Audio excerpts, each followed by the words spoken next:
Good morning, ladies and gentlemen. Welcome to our regatta, where we are going to fly the flag of a very important and symbolic message. There is a new wind in the Adriatic, so we are adjusting our sails. It is my great pleasure and privilege to introduce our distinguished guests and speakers.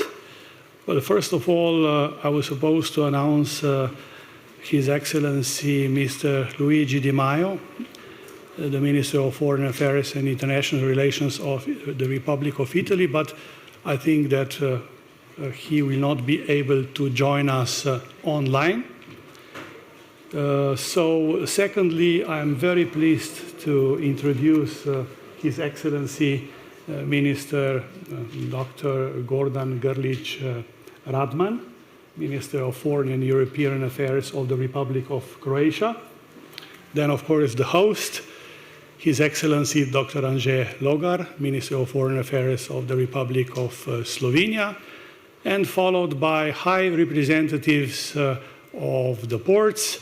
First of all, Zeno, President of the Port Network Authority of the Eastern Adriatic Sea, and Mr. Ivan Pavlović, member of the Supervisory Board of the Port of Rijeka, and last but not least, my colleague, Mr. Dimitrij Zadel, President of the Management Board of the Port of Koper.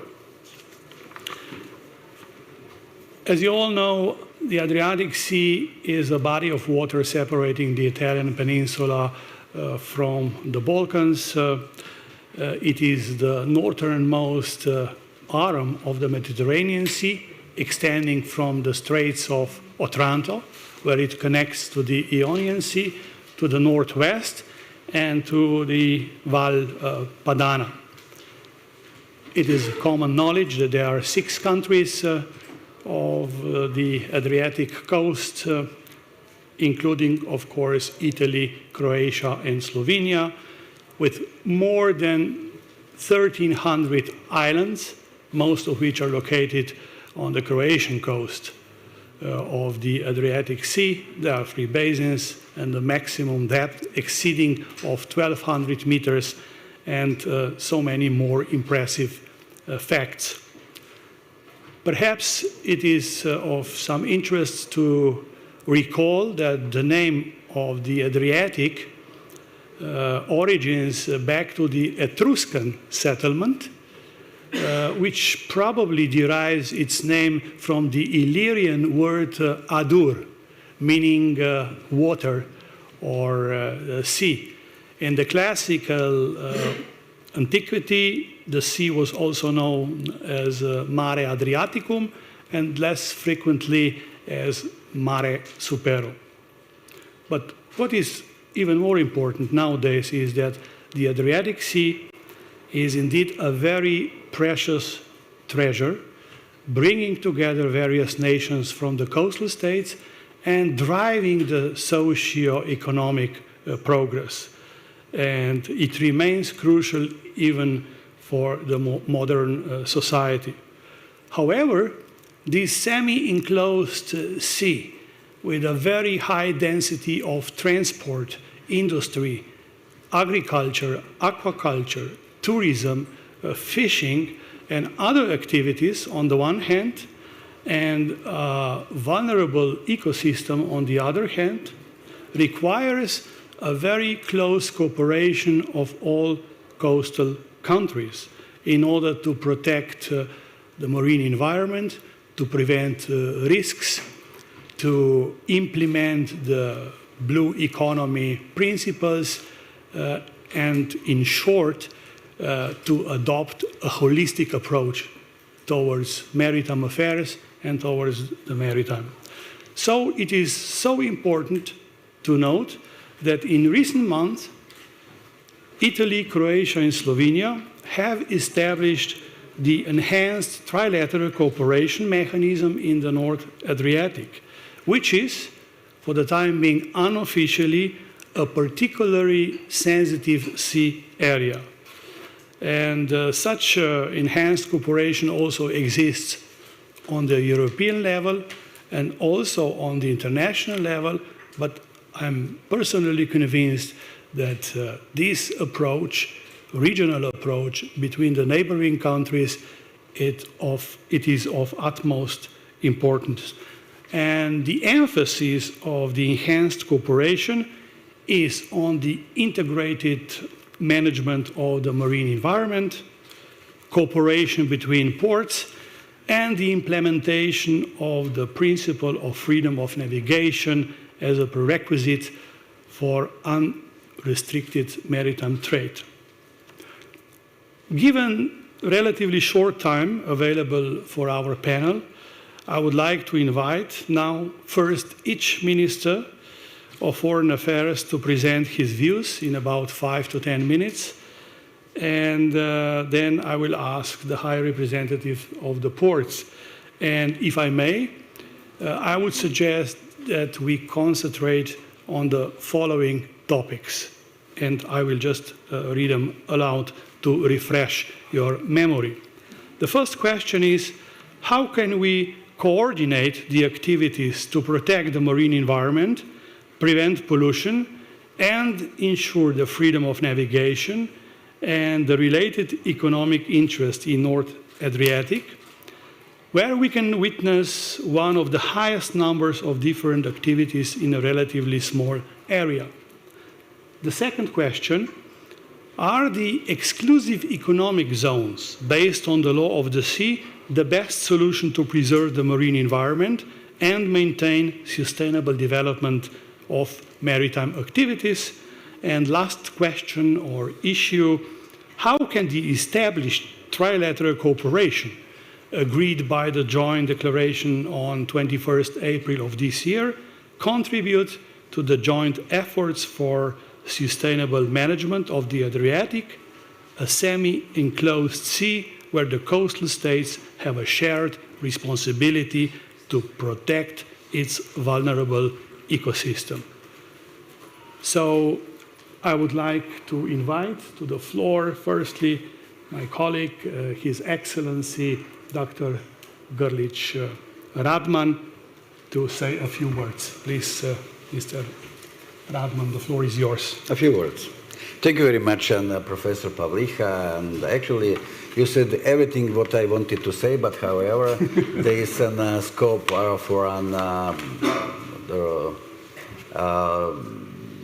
how to say, the scope for action and room for to say even more, because proudly say that I am such a witness and very proud of our connection and cooperation. Here is the Anže and Luigi in Roma. But first of all, I would like to use this opportunity to express my gratitude and thank to Anže Logar, Minister, my colleague, friend and neighbor, my sosed, moj sosed, dober sosed. It's very, very important, you know, that in life you can do everything. You can be the best politician, diplomat and so on, but actually what is very important just to find the common ground and to learn together. It's very, very important for the neighborhood, and you know what I had what I want to say. Yes, in this 9 months we actively promoted first of all our relations. We identified the fields of common cooperation between us, three countries. We met several times, but the most important was on 19th of December last year, and then on 21st of April here in Slovenia, firstly in Trieste. I do remember we started with a declaration, and then so the declaration was improved, and the last one was issued on 21st April here in Slovenia, Brdo kod Kranja. So we identified three areas of field of cooperation. First of all, the connectivity. Connectivity you mentioned, and it's good here to have Mr. Pavlović and the representative of Koper and Trieste. It's something concrete, so this association of the cooperation of of our ports, our main cities on the Adriatic Sea, North Adria. And then so the blue economy, which is actually a part of the actually common Adriatic Seas. Yes, you mentioned it, the history. It is actually Adriatic Seas, bedrock of culture, of tradition. So there are so many persons with the name of Adriano, Jadranka, and so on. It's a good example how we are personally attached to the Adriatic Sea. We like Adriatic Sea, and we are very proud. Yesterday, thank you very much, Anže, that so we had on the dinner the fish from Adriatic Sea. Actually, blue economy. It's also part of our proclaimed exclusive economic zone, which is actually a step forward in the protection of Adriatic Sea. We took on more responsibility, and stimulated by the European Commission. And we worked carefully and thoroughly and to achieve this very important also. It is actually in common interest. You know, there were questions of the Croatians, what are doing with this exclusive economic zone and so on, but actually it's a step forward actually in the protection of the Adriatic Sea. What happened that so we have more responsibility for our Adriatic Sea, because it is common heritage, and we should just to cherish our Adriatic Sea. And the third topic or third field, of course, it's an environmental protection, and I think now just it's getting along with the European Green Deal, and so there are many fields, of course. Among these three fields, so we discovered that also the potentials for how to improve other fields of communications.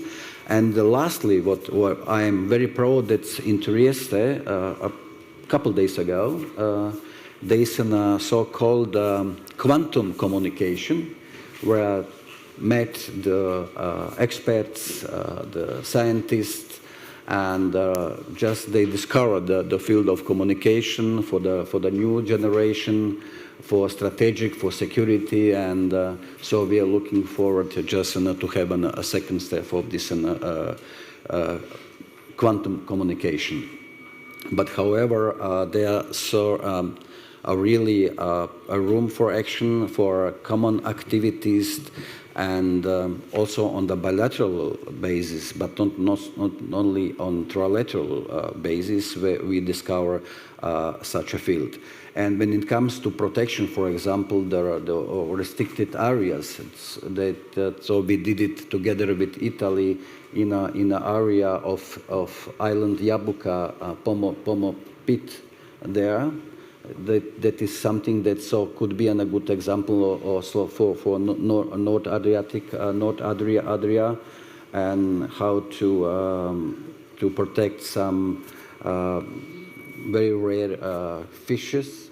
You know, it is just the Adriatic seas oblige us actually to act together and to use instruments and tools which are actually at our disposals. When you just mention, of course, what is the instruments and what are tools, they are either national, bilateral, multinational, trilateral, I mentioned. But I would like to, for example, to mention it, improving, for example, maritime safety, namely a project of strategic importance, that's Eureka, the Adriatic Ionian joint approach for development and harmonization of procedures and regulation in the field of navigation safety as part of Interreg Adrian program. And this project is very important because through this project we will establish a permanent transnational network for maritime safety and modernize the mandatory ship reporting system Adriatic. It is something new and it's something very good. When it comes, for example, your second also question, of course, I mentioned already in my introductory speech that European Commission actually backed the just stimulated countries to proclaim some other exclusive economic zones.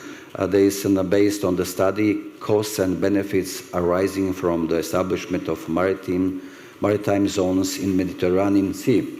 It is the European Commission who concluded, actually it is in July 2013, that establishment of maritime zone, in particular exclusive economic zones in the Mediterranean, and it would benefit, of course, the EU's also blue growth and wider sustainability agendas. Of course, if you look into the really Adriatic Sea, which we could be proud of, and as you mentioned, Professor Pavliha, semi-enclosed sea, of course, but actually with this unique coastal landscape and, of course, very sensitive ecosystem and exceptional, of course, the marine biodiversity. This exclusive economic zone, of course, offers us really an indispensable basis for its management and protection. And your also third question, of course, that trilateral basis established and cooperation, really, it is really good framework to work together and to find a common the fields of common interest. And I would once again to emphasize the importance of this in a two joint declaration after our trilateral meetings. It's one, of course, in December 2020 and in April 2021. It's a good format to do together. And for us, as Croatia is concerned, we consider it's very, very important, and I do see as my colleague Anže Logar and Luigi Di Maio.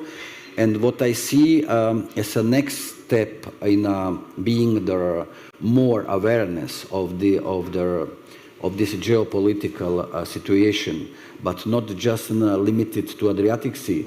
It's in the Mediterranean dimension. Slovenia and Croatia are Mediterranean countries, and we want to take on more responsibility. And it is not by accident that so we applied together jointly to EU Med 7, EU Mediterranean 7. And so I look forward to the summit in Athens in 2 weeks. The Slovenia and Croatia will be represented on the highest level as two prime ministers, and our contribution will be, I'm sure, will be visible, and we applied for an EU Med 9. So I think so my 5 minutes or 6 minutes are just over, and probably later on we could just go back to some questions or answers. Puno vam hvala, gospodin minister. Many thanks, Minister, for your precious comments. I was particularly impressed of the expression quantum communication, because if quantum physics proves that everything is energy, it is energy which is even more important in communication and politics, and of course in good neighbor relationships. So energy, energy and energy.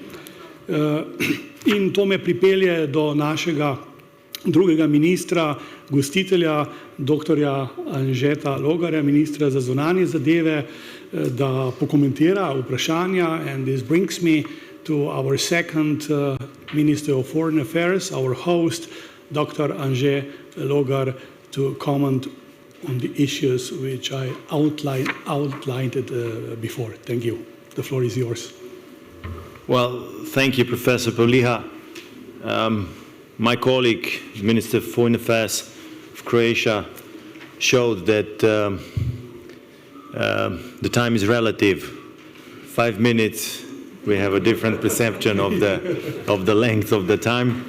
I will try to be brief in that sense.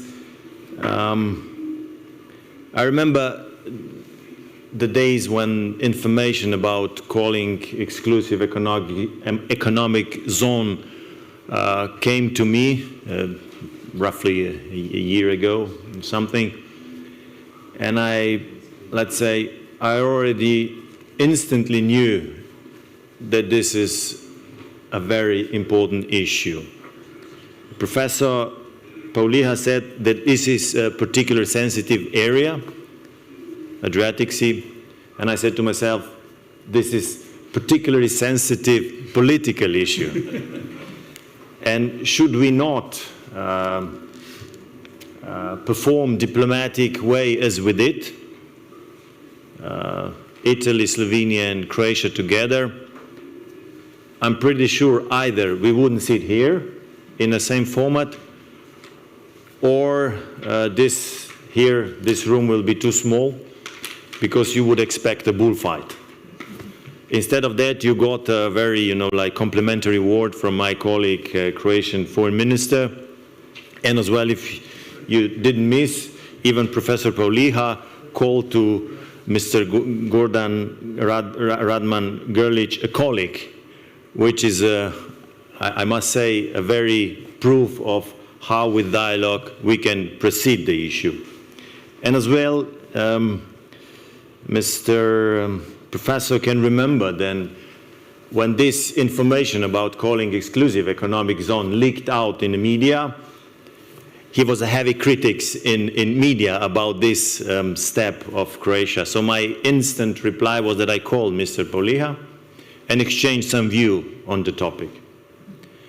And immediately, this Gordan can confirm, we started to talk trilaterally, Luigi, Gordan and myself, not before the cameras, but strictly behind the cameras. And only when we agreed upon everything, we did as foreign minister normally do, we stepped together, signed something twice, once in Trieste and once in Ljubljana, or in Brdo pri Kranju, and showed that how three neighboring countries, which have something in common, something very precious, very important, and these three gentlemen will prove that it's very important, how we can cooperate with it. And I must say that I'm proud on both colleague foreign ministers that we were able, even though it was very difficult to tackle the issue, that we were able to agree to bring this cooperation in the Adriatic Sea to the whole new level. I mean, to establish these ad hoc groups where we can discuss.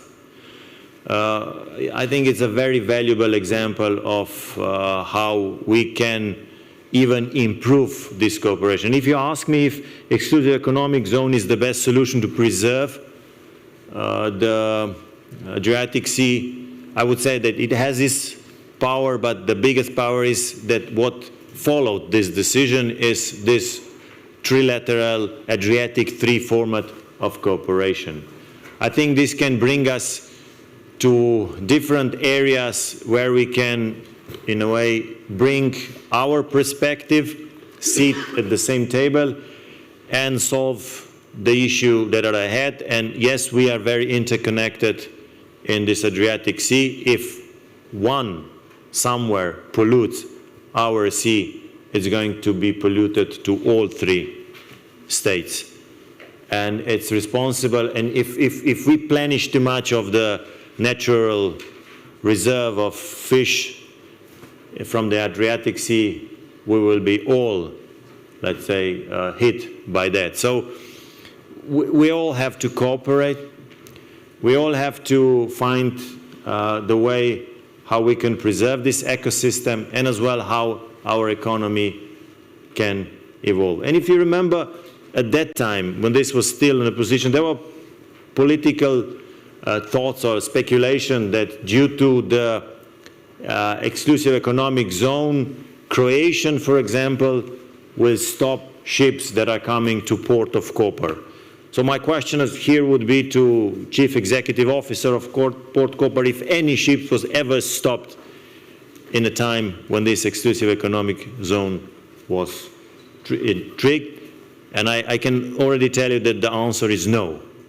So this is, in politics, how a topic, if not properly approached, can be very inflammatory, but if we can solve and see it as a friend, we can make a normal, let's say, discussion that brings best result for everyone. Congratulations. And thank you very much. And I'm really, okay, we foreign minister, we can cooperate very well together. We are in constant contact, but I'm very intrigued by this panel to see how this can be, let's say, seen or not witnessed between the chiefs of ports or executives of the ports, because, I mean, there is one path towards and there are 3 ports. So they can cooperate, of course, they as well can compete, and what it's ahead of us, it's how we can, in a way, accommodate these 3 windows of, let's say, not an opportunity, but windows to European Union, and at the same time help our own economies to grow even bigger due to the fact that, I mean, more and more transport is done by this maritime way. So I hope I didn't exceed my 5 minutes. Not at all. Minister, thank you very much also for bringing up our phone, actually video conference discussion. And although I was in politics myself for about 5 years, I didn't realize until minister's call that, okay, know-how is important, but it is even more important whom you know how well.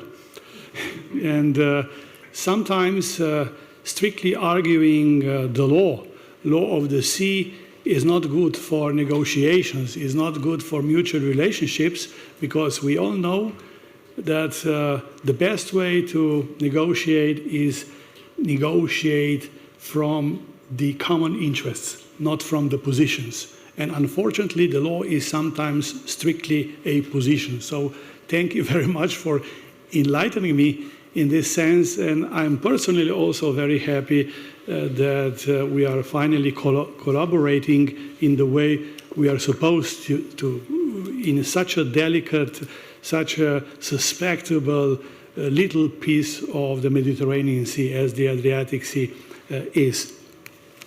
Having said that, I will now move to our second group of important guests, to the industry, to the high representatives of the ports. And I will just read the questions or issues which we are supposed to discuss. But of course, you may feel free to touch upon issues discussed by the ministers as well. And given the time, we are doing extremely well, which is quite unusual in such events. We will have plenty of time to also take questions from the audience afterwards, okay? You'll feel free to do that. Now, the questions for our practitioners, so to speak, are the following. Is it possible to develop maritime transport without further affecting the marine environment, and even more, to improve its quality as required by the European law? Now, according to the 2 major treaties of European Union, it is not sufficient to preserve or to protect marine environment, but you have to also improve it, because it has been deteriorated so much so far. And perhaps it is a good opportunity to quote also a special report by the European Court of Auditors. They said that the European protection of environment is wide, but not deep. So there is still some place to improve. The second question is, how can cooperation within the North Adriatic Ports Association improve its competitiveness of the North Adriatic ports? And a final question or issue is, how can we strengthen the cooperation between the ports for joint ventures on global markets? And firstly, I would like to invite to take the floor Mr. D'Agostino, signor D'Agostino, benvenuti a Slovenia, benvenuti a Bled, parola è sua. Grazie.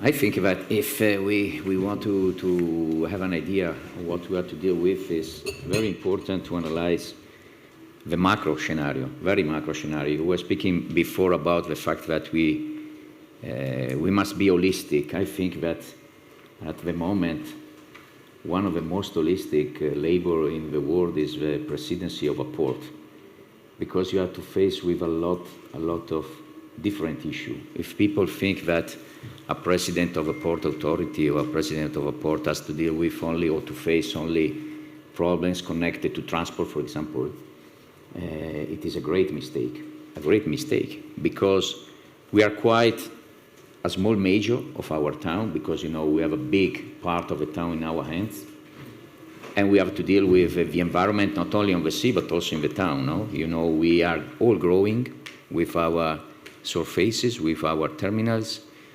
I think it is something unique in Europe. We are all investing in railways, because if you look which are the common things that are in Rijeka, Trieste and Koper, you will see that we are all investing in railways.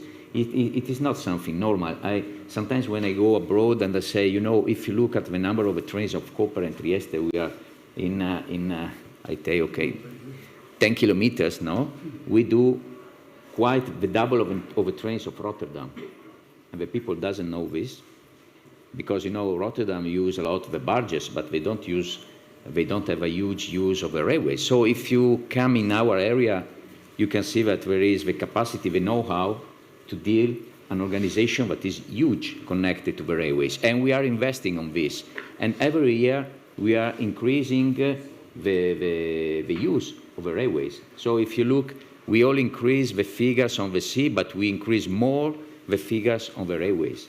The last year we have done the 52% of the use of the railways for the container in the container terminal in Trieste. But if you look in all our ports, this is the use of the railways. So we are very, very, we could say, green in the approach that we have in the development. So we are business-oriented, but also green-oriented. And this is something that we don't imagine, because for us it is normal, but it is not normal when you go in some of our ports, also in Italy, for example. If you go to Genova, you don't see this kind of huge investment.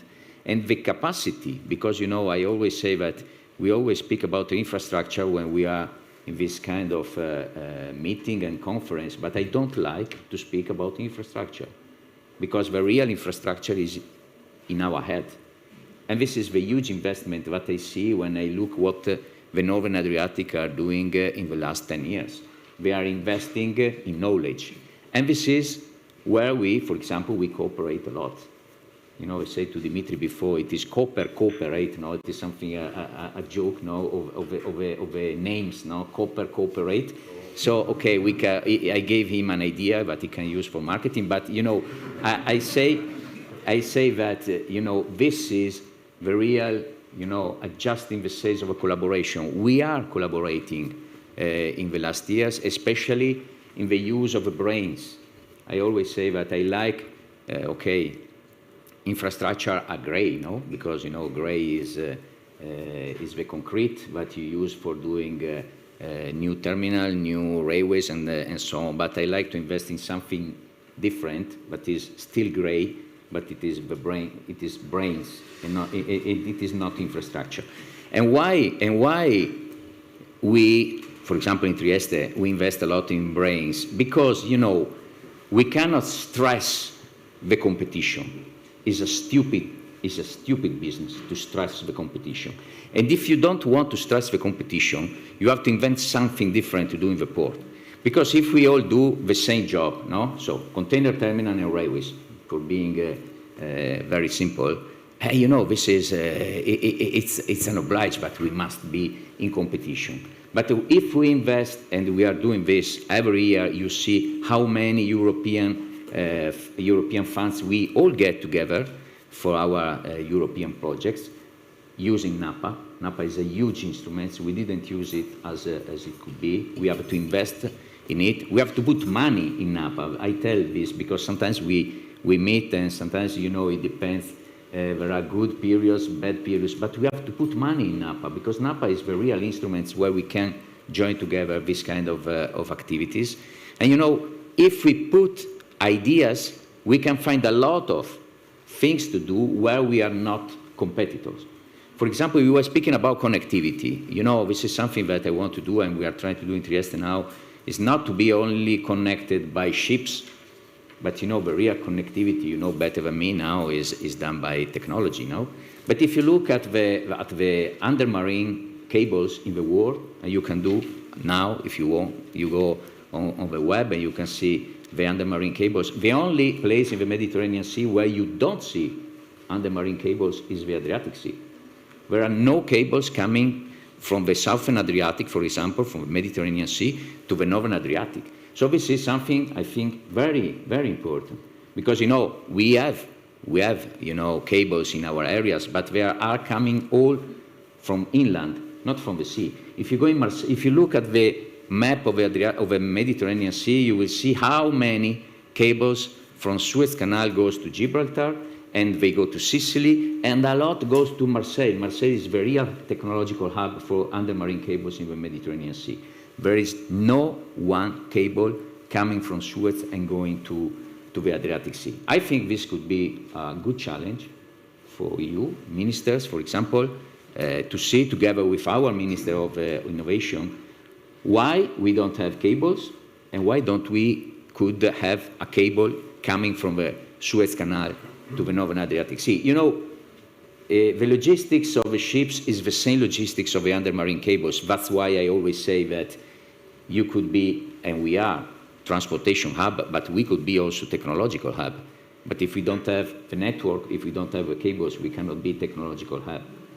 So, you know, last thing, because I don't want to use too much minutes. We have a great scenario, great opportunities, because, for example, climate change is working for us. I hear a lot of people saying that climate change is helping the northern range ports. It's not true. It is not true. Only because the flows from Asia to Europe can pass from the northern, lands, from the Northern Sea. This is, you know, but if you go in this period in Rotterdam or in Hamburg, you know, Rotterdam and Hamburg are all river ports. If you want to come, Hamburg is 100 kilometers from the sea. Hamburg is not on the sea. There is River Elba coming to Hamburg. And River Elba every summer is going down, is going down, is going down. They have huge problem with the giantism of the ships. So that's why Hamburg is investing in Trieste. And the same thing is happening in Rotterdam, because, you know, Rotterdam is on the Rhenus River, but Rotterdam has a huge inland water network that help Rotterdam not to use the trains as we use, but using the barges to deliver the goods in Germany and Netherlands and so on. But if you go now in August, in September in Rotterdam, you will see which is the draft of this channel. They are going every year, they are decreasing. So the climate change is working for us. They are giving us a great opportunity. That means also critical issue, because, you know, if we have more traffic, more flows, submarine cables, a lot of to do, okay, but where is the environment? Where is the sea? Where are our towns? So, you know, I think that NAPA is the instrument. I think that we should open NAPA also to the government, not only to the port authorities. This could be the next steps, because as we are here, managers of the ports and also the ministers, could be also in NAPA. And I think that we have to use NAPA to use more brains and to find more other opportunities of business where we are not so in competition as we are in the maritime sector. Grazie, Signora D'Agostino. Thank you very much, Mr. D'Agostino. I think it's not an overstatement to say that NAPA is as important for the North Adriatic Sea as Napa Valley for California. And perhaps our wine is even better. So leaving that aside for lunch and afterwards, izuzetno mi je drago da mogu najaviti našeg sljedećeg člana panelista, gospodin Pavlović iz nadzornog vijeća Luke Rijeka. Da. Mr. Pavlović, the floor is yours. Welcome. Thank you, Mr. Pavlina. I'm listening carefully what gentleman from Trieste said about this. I'm not agree completely. I don't want that Rotterdam or Antwerpen be on Adriatic. I suppose that should be probably disaster for Adriatic Sea. You have to know that Croatia got more than 1,000 islands. Almost over the 20% of GDP is tourism. That's meaning a lot to us. We have to protect the sea. What I want to say, the ports are not in charge for the safety on the sea, but of course that we are counting, that we are taking care about the safety a lot. I want to say that Rijeka Port or Rijeka Port Authority awarded concession for the new terminal to the Maersk line together with one local company.